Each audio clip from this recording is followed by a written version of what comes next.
Hi, my imperfect warriors. Welcome to Thursday. I know this airs at the end of the day, but hope you've had a good week so far. I know there's a lot going on in the world right now, and just thoughts in general are probably running amok and kind of a little scary. So I want to talk about thoughts, thought clarity, and doing some thought work to try and get us through not only today or tomorrow, these challenging times, but anytime. Thoughts, as I've learned, need to be challenged and controlled and reviewed. So let's dig into thoughts and clarity today. Why do I want to focus on thoughts and thought clarity? Because doing so in my own life continues to help me overcome a lot of negativity of where my subconscious mind puts my overall mood, and I want you to see different options out there and ways that you can continue to grow as well and find clarity and happiness within your life. Cara Lowenthal is a coach who I follow who focuses almost entirely on thought work, and she's been doing it for over 5 years as of this video, and she has shared a lot of things and practices to help that she's worked through, and I've adopted some of those myself. And so I want to share a few things I learned from her and just things I've learned overall. First, one of the things Cara says is the only way your brain knows to worry about a thing is because you have thought of it already. Think about that. Your brain knows what to focus on because at some point in your life, you've thought of something. Whether it be maybe not having enough money today, or feeling like crap, or anything. Your brain only knows to think about something because that thought has arisen at some point or another.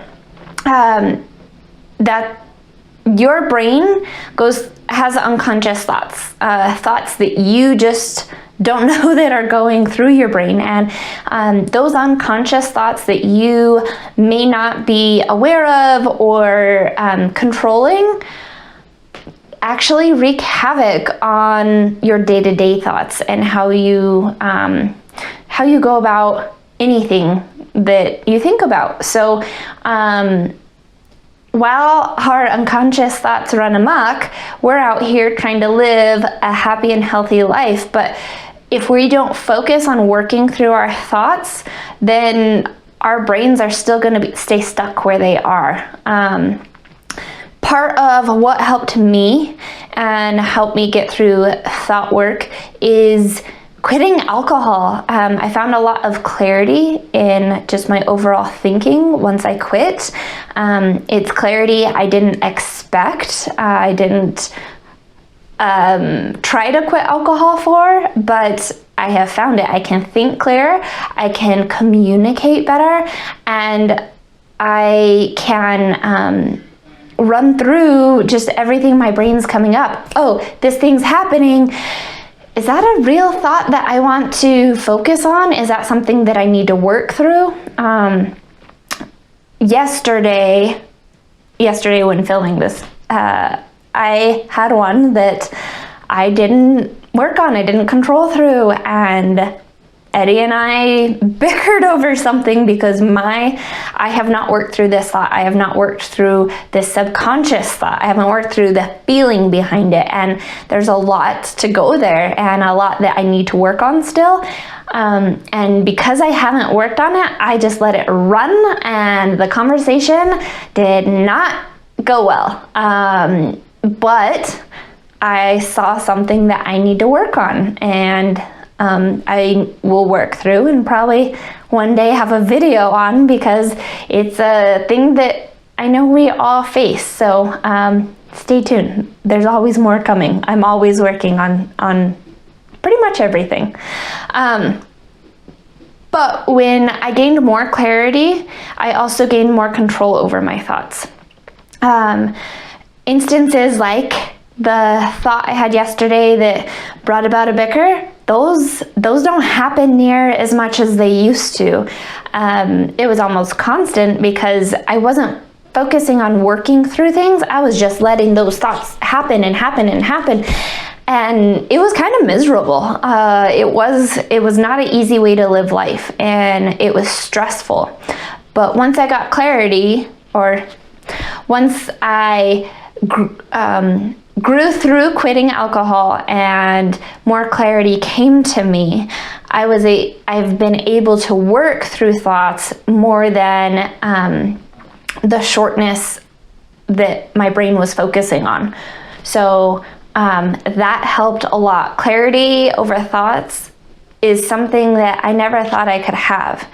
So between quitting alcohol and working through thought work that Cara Lowenthal suggests of taking a few minutes every day, she says start with 5 minutes and just write down whatever comes, whatever flows.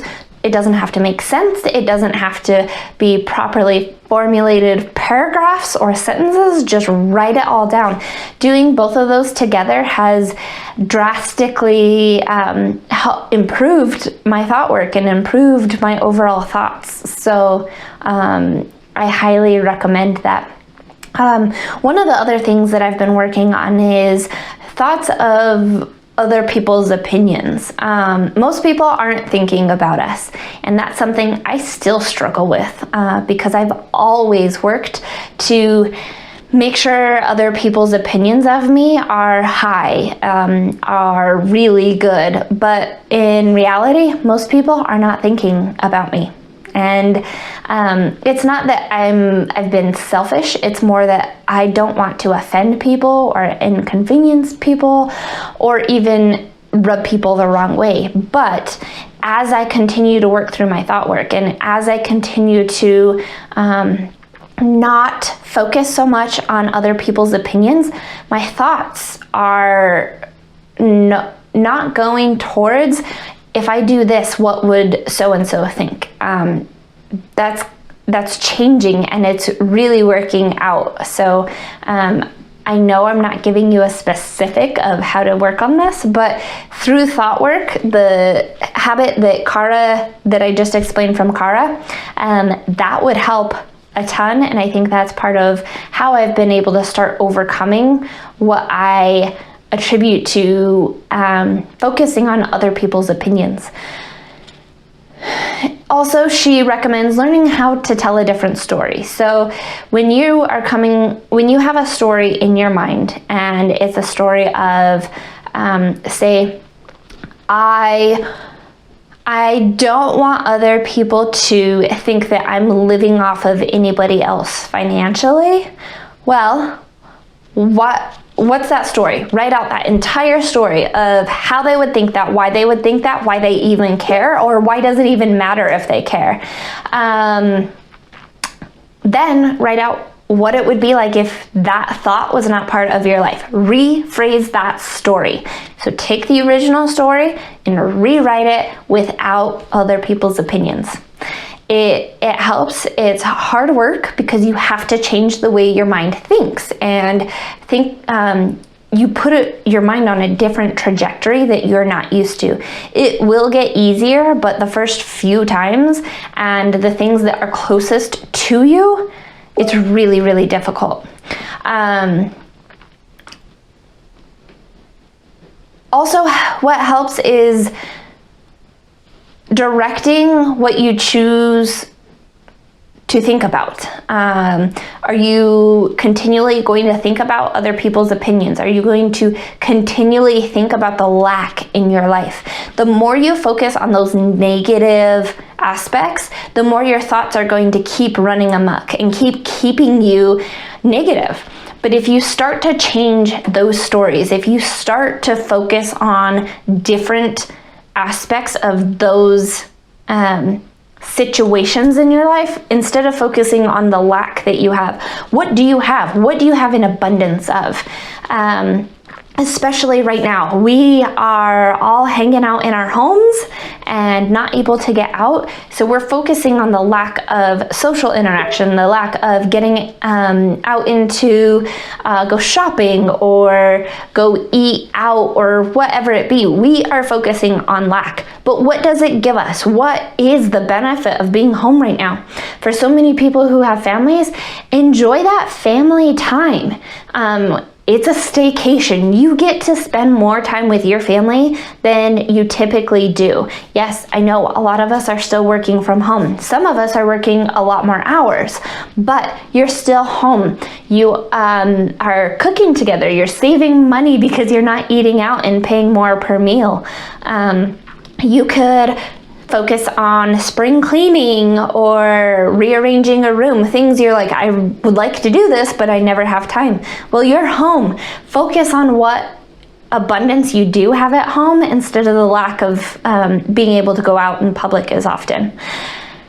And then focus on the good things. Focus on gratitude. Focus on even the smallest things you can be grateful for.